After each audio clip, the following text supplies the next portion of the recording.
Un rapport de plus pour souligner le déclin de la biodiversité.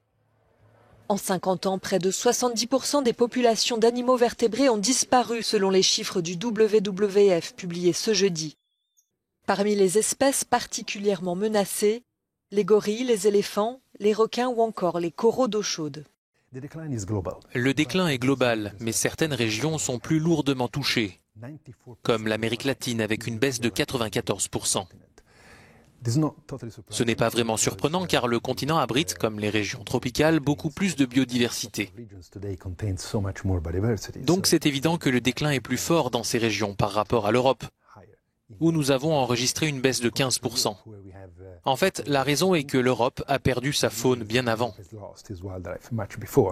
Le principal danger pour les espèces, c'est la destruction de leur habitat pour l'agriculture, mais le réchauffement climatique est aussi en cause.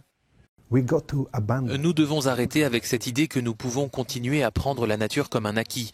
Nous ne pouvons pas continuer à nous développer en détruisant, en gâchant, sans prendre en compte les conséquences de la dégradation de l'environnement. Il y a des conséquences.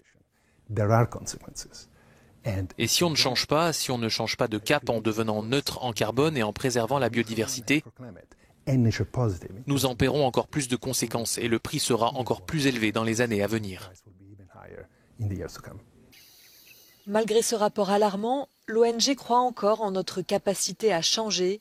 Selon elle, la situation est dramatique mais pas désespérée.